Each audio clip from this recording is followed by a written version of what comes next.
E o que você... Porque eu quero entender, até para se alguém vier falar mal do Moro, eu tenho algum argumento. Por exemplo, eles falam que o Moro foi...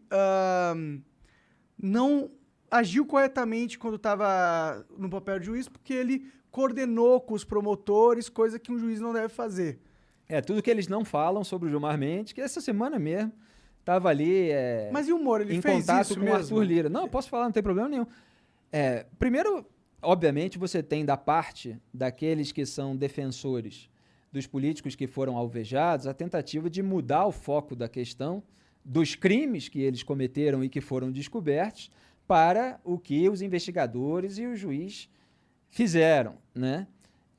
Então, é preciso deixar claro que você teve ali a reserva e a customização de imóveis, que eram mansões de veraneio na praia e no campo, para o Lula, por empreiteiras favorecidas no esquema de corrupção da Petrobras, que é o esquema de maior magnitude da história do país, que desviou bilhões de reais e que molhou a mão de políticos. Então, é a velha venda de favores e influência de quem está no controle do Estado brasileiro para quem é um empresário que está querendo ter um contrato público. Então, você me dá o contrato público aqui, que te paga a propina ali, e você tinha ali desnudado pela Lava Jato um esquema de arrecadação de propina em que políticos e partidos colocavam e mantinham pessoas ali em pontos estratégicos da Petrobras para arrecadar propina, né?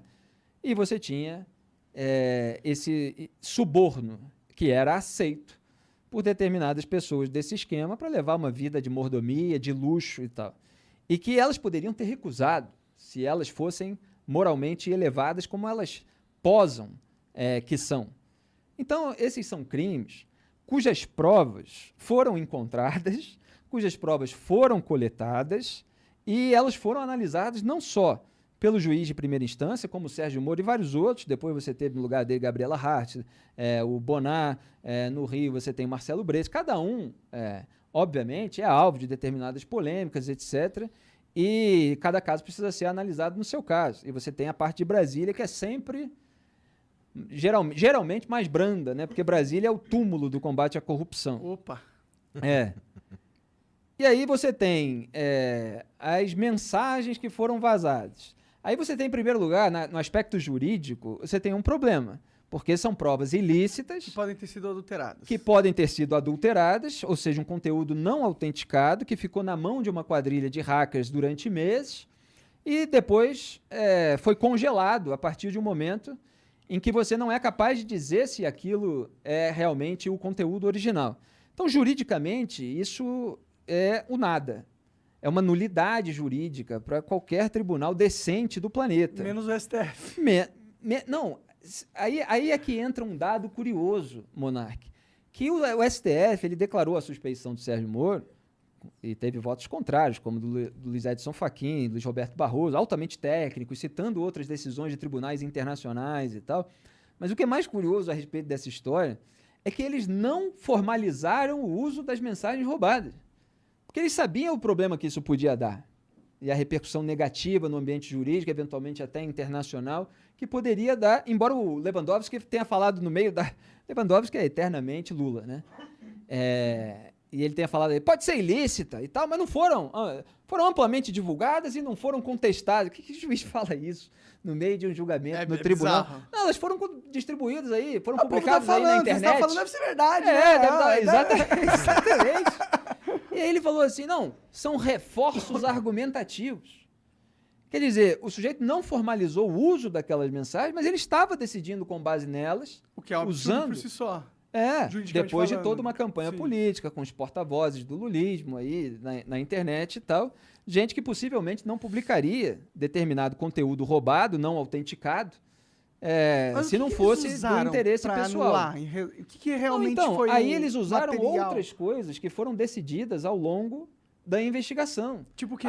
Porque é o caso da condução coercitiva, né, que depois Gilmar Mendes acabou com ela. Aí você junta a condução coercitiva aqui, você junta com uma outra decisão ali, você fala assim, olha quantas decisões contrárias. Ora, é o juiz que estava tomando as decisões a respeito de um caso de um investigado por aceitação de suborno Então é óbvio que você tem decisões desfavoráveis ao réu que irritam o réu, que irritam a defesa. E condução coercitiva, isso é das coisas mais curiosas. Assim, as pessoas precisam ser muito cegas, voluntárias para ver.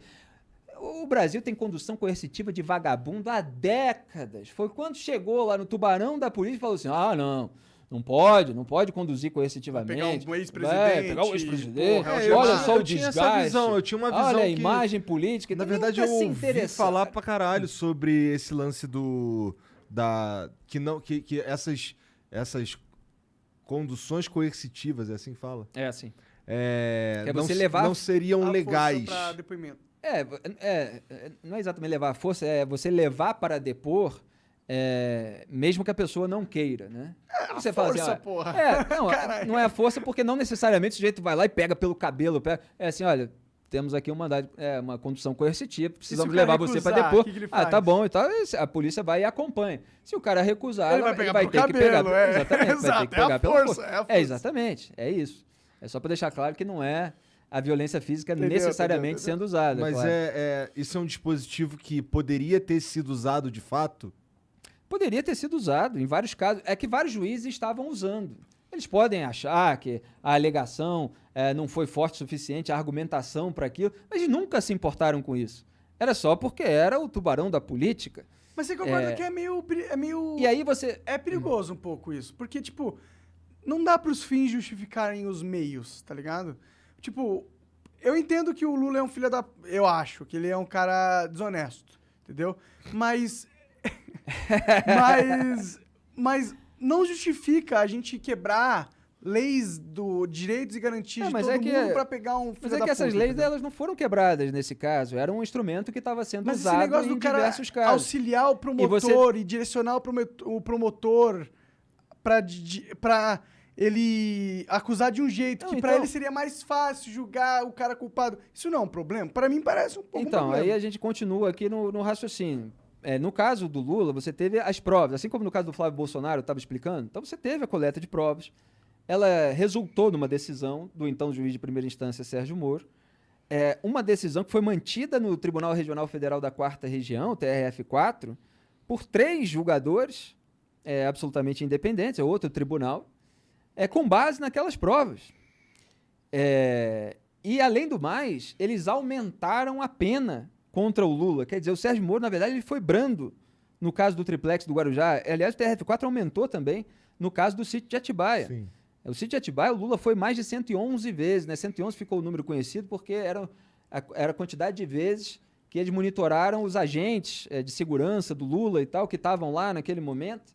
Então ele usufruiu uma mansão customizada pelas empreiteiras do Petrolão. E isso ele poderia ter dito não. Ele poderia ter dito não até a visitar o triplex, que ele tem a foto lá dele com o Léo Pinheiro, com o empreiteiro da Petrobras, uma empresa que está com contrato público com o governo do grupo político dele. E o sujeito está lá visitando um apartamento para uso pessoal. Isso já é imoral por si. Sim. Né? Fora, evidentemente, todas as questões criminais que foram apontadas. Agora... o que é o ponto aí é porque, assim, se a gente vai direto para esse assunto, né, a gente cai na tentativa de apontar como criminoso aqui e aqueles criminosos sobre os quais houve provas, eles ficam esquecidos em relação aos crimes que cometeram. Então você teve a revelação aí dessas mensagens, etc. Só que mesmo essas mensagens atribuídas aos investigadores e ao juiz, elas não revelam nenhuma fabricação de prova ilegal. Você não tem nada disso. E você, como apontaram os ministros Luiz Edson Fachin, Luiz Roberto Barroso, você não tem ali uma intenção e uma ação deliberada para prejudicar alguém com uma manipulação de prova no processo. Mas E há aí quem ele diga pega que- o histórico de todas as decisões dos tribunais internacionais para dizer justamente que a suspeição só é declarada quando você tem algo assim nesse sentido. Então eles pegam, geralmente são ilações que eles fazem a partir de um conteúdo não autenticado, que eles dão a interpretação mais negativa possível e tal, para fingir que aquilo adulterou algo no processo e o que o sujeito só foi condenado por causa disso e não pelas provas que foram coletadas independentemente de qualquer coisa.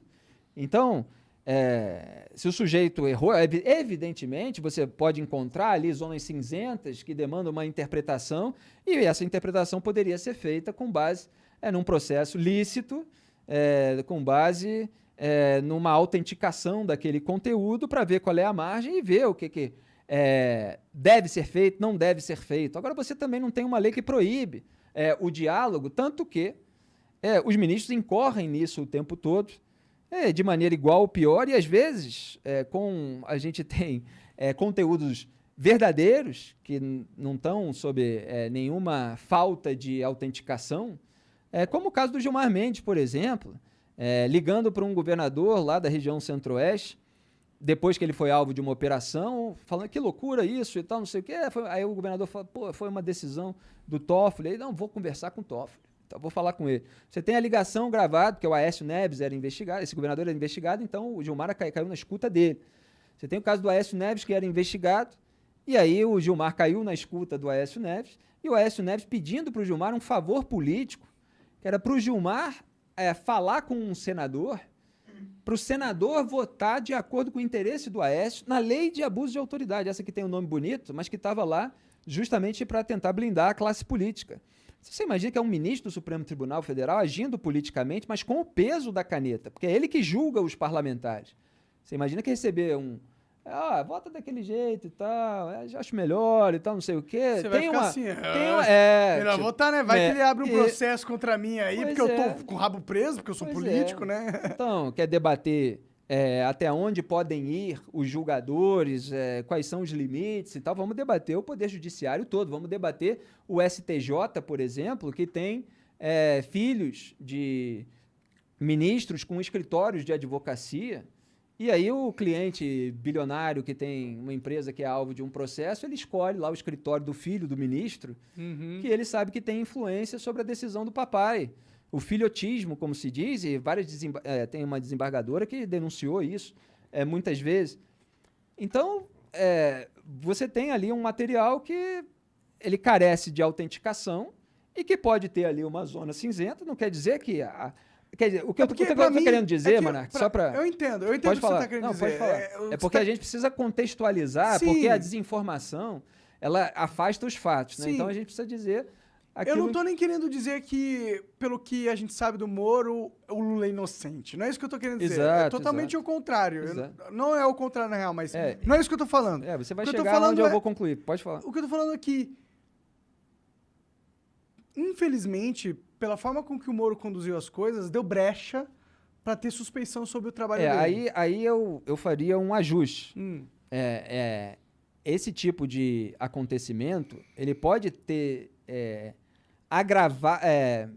sido usado como mais um recurso para que houvesse a campanha da Frente Ampla pela impunidade. Mas ela existia já desde antes dessas mensagens. Sim, mas todas as articulações ali, né? E tal. Não, pois mas é um ponto supostamente fraco, que nem sequer foi aproveitado formalmente. Mas é óbvio que você dá margem. E, ele obviamente, foi aproveitado, né? Ele foi aproveitado de uma maneira geral, Se não foi fosse juridicamente, formalmente. Do Intercept aí, não tinham talvez conseguido descartar todo o julgamento do Moro, assim como eles fizeram. Serviu para fortalecer toda essa campanha de você varrer a sujeira para debaixo do tapete. E, obviamente, você, diante de uma questão tão sensível, o ideal é você evitar dar qualquer margem para aquelas pessoas que agem dessa maneira.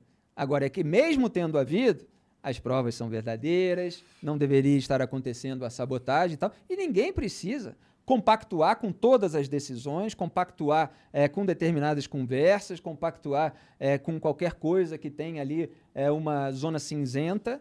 Quer dizer, você tem... porque assim, Monark, tudo no Brasil, o alvo de uma acusação é sempre muito genérico, né? Então você tem acusação à imprensa, acusação à Lava Jato e tal. E a Lava Jato ela teve uma importância geral de recuperar bilhões de reais roubados. E não quer dizer que não tenha havido erros na investigação. E assim como houve erros, por exemplo, na CPI da pandemia, e foi uma investigação crucial. Porque, por exemplo, um contrato de 1 bilhão e 600 milhões de reais da Covaxin, ele foi cancelado por causa dos holofotes jogados sobre as irregularidades. Ia sair do erário, sair dos cofres públicos 1 bilhão e 600 milhões de reais, com 45 milhões de dólares, mais de 200 milhões de reais de pagamento antecipado para ser feito num paraíso fiscal e sabe-se lá no bolso de quem, e é isso que uma investigação deveria apontar, iria parar esse dinheiro. Porque tinha empresas que não estavam no contrato inicial, e aí um servidor de carreira, que não é do grupo político, que se apoderou da máquina pública, foi colocando os seus apaniguados, ele falou, opa, eu não assino isso aqui. E aí que veio à tona o caso. Foi o Luiz Ricardo Miranda, que é irmão de um deputado, aí levaram para o Bolsonaro disse que ia avisar a polícia, não avisou, falou com o pessoal da própria pasta, que eles tinham tentado contornar, porque todo mundo se tornou suspeito. Então, Caralho, que sujeira absurda. É muita sujeira. Até perdi o fio da meada aqui do que a gente estava... eu lembrei, o fio da meada era justamente isso, né? Sobre os erros e tal. Que erros acontecem durante uma investigação, e esse que é um ponto crucial, em relação ao esquema de uma magnitude imensa. Você imagina que a Odebrecht, por exemplo, me lembra aqui onde é que eu estava, só para eu fazer uma analogia. Ela negou durante meses, não sei se chegou a anos. Eu fiz um monte de textos irônicos em relação às notinhas da Odebrecht. Nego veementemente participação. Aí saía toda semana, negamos. Quer dizer, foi preciso encurralar a empresa, porque o esquema era internacional de lavagem de dinheiro, doleiro e tal. O dinheiro ia para fora, para voltar, para ir para o bolso do político. Então, para você... Os caras eram bons nessa porra, né? E aí teve que ser preso por determinação do Sérgio Moro. O Marcelo Odebrecht, várias vezes, estendida a prisão preventiva, aí os ministros supremos não gostam, prisão preventiva, estendida e tal, não sei o quê. Quando é traficante, eles não se importam muito. Mas quando é tubarão da política ou do empresariado, só que, se deixar o cara solto, ele destrói provas, e tinha indício de tentativa de destruição de provas. Tem lá até o caso do cara que acompanhou o Marcelo até o banheiro para ele não se separar do celular, porque senão ele podia ter jogado fora o celular e dali tiraram muitas mensagens. Então você deixa um cara desse solto, ele tem uma fortuna, ele tem poder, ele tem os contatos, ele pode coagir testemunha, pode comprar, pode destruir prova e tal. Então, eu estava voltando aqui, é uma magnitude tão imensa que para você desbaratar isso tudo, você vai cometer erro para um lado, erro para o outro e tal. E quando você sente que o sistema todo está contra você, que as suas ferramentas são muito pequenininhas e tal, que é uma lentidão tremenda. Outra coisa que falam a respeito do caso do Lula é que eles fingem que todas essas mensagens e tal, é tudo sobre o caso do Lula, né? Quando, na verdade, você tem uma força-tarefa com 1000 processos e o cara estava lá pedindo esclarecimentos sobre questões processuais e tal, e nisso pode ter surgido conversa sobre questões que aí envolvem essa interpretação de até onde deve ir ou não. Agora, o Barroso chamou de pecadilhos, no máximo, por exemplo. Falou, olha, eu fui advogado. Isso é a coisa mais comum do mundo do advogado, querer se reunir com o juiz, a parte e tal. Você vai até certo ponto, teve um juiz aqui que vetou, outro que deixava, não sei o que, faz parte da tradição, não tem uma lei que proíbe exatamente isso. Enfim, você tem aí todas essas margens que, evidentemente, são usadas por todas as correntes, mas é isso, as provas estavam lá e os erros não fazem com que elas desapareçam. Não anulam. Não inocentam as pessoas, né? Não inocentam as pessoas, mas eles tentam usar de uma maneira como se inocentasse e como se a conclusão cabal, lógica, incontornável fosse da suspeição. Quando, na verdade, você vê muitas decisões brandas que foram aumentadas por parte do próprio Sérgio Moro. Ele aliviou barra de mulher, por exemplo, Adriano Anselmo, Sérgio Cabral, acho que a Cláudia Cruz também, do Eduardo Cunha. Teve uma série de coisas que foram deferidas para as defesas dos alvos da Lava Jato. Então, assim, as condenações, elas foram baseadas nas provas. Foram brandas, elas não foram abusivas. Não, em primeira instância não foram abusivas, sem dúvida. E nem segunda, né? Porque, assim, tudo foi esmiuçado, havia muito holofote em cima. Você tem divergências a respeito de dosimetria.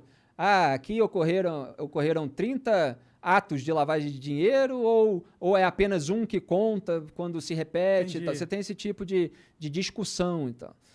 E muitas brechas, né, no Brasil para as interpretações variarem e muito ataque político também no fundo disso tudo. Mas enfim. O Lula ele pode voltar a ser julgado, a ser... Não, ele ainda responde a vários processos. Sim. E ele não foi declarado inocente como o petismo fica tentando fazer parecer. Sim. O que aconteceu, aí eu volto para aquele exemplo lá do Flávio Bolsonaro. Teve vários casos de criação de regras para ajudar todos esses políticos. Uma das coisas que foram usadas, no caso do Flávio, tem essa questão do foro privilegiado. No caso do Lula e de vários outros, como Eduardo Azeredo, do PSDB, do Mensalão Tucano em Minas Gerais, você transfere casos que envolvem qualquer coisa de campanha. Então, o delator falou que ele pagava propina para o sujeito, a investigação foi lá, corroborou a delação, que é uma coisa que às vezes até os ministros de Tribunal Superior omitem. Eles falam assim, não, só tem aqui a colaboração premiada, delação não é prova e tal. Mas quando você vê lá o material, tem a investigação, ela aconteceu, corroborou o ato delator, mas eles fingem que não. E aí vale a canetada. Voto assim porque eu quero, entendeu? O que você está dizendo é que tem toda uma... Os caras investigaram tudo, chegaram a uma conclusão. O delator, ele só atestou aquilo ali que já tinha sido... Não, na verdade, muitas vezes, geralmente, né?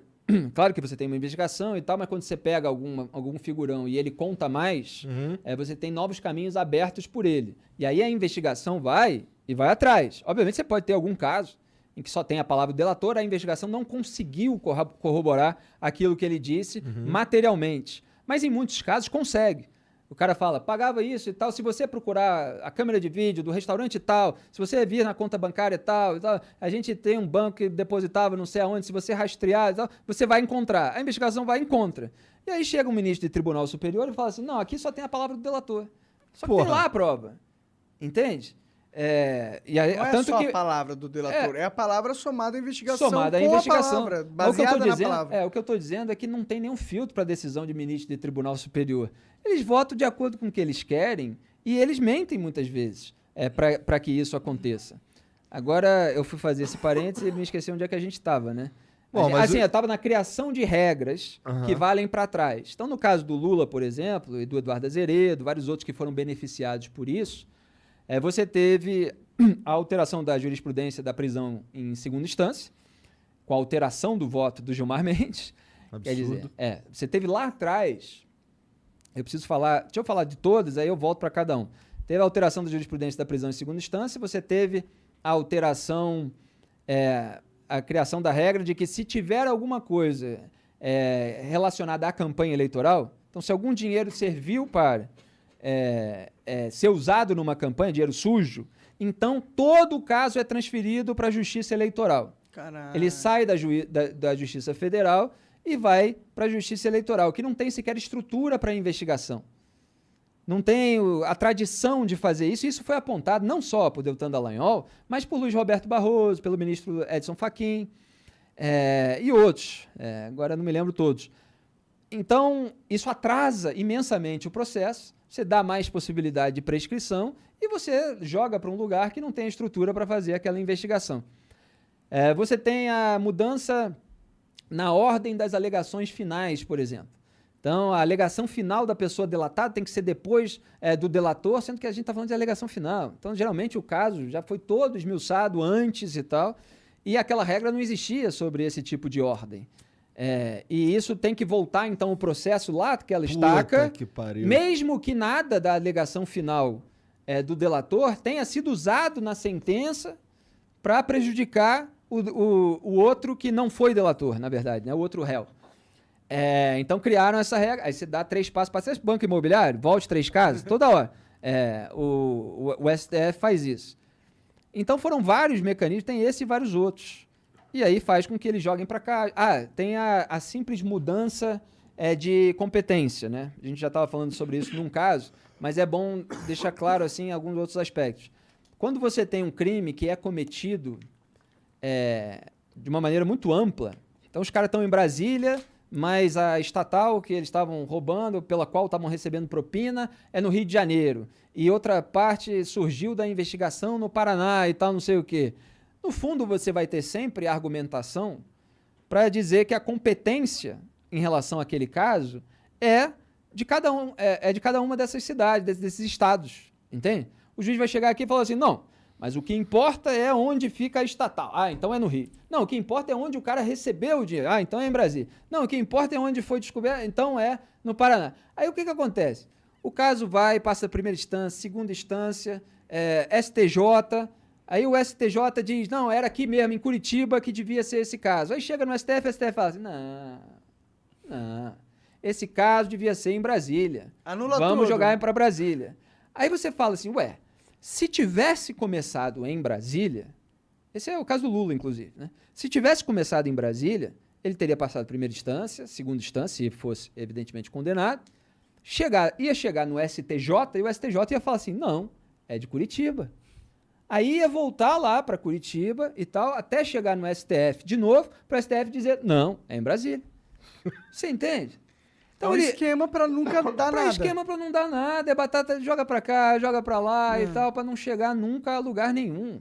Então, quando você tem apaniguados de políticos em tribunais superiores, é isso que você tem como resultado. E eles, obviamente, sentem como se sentiam, né?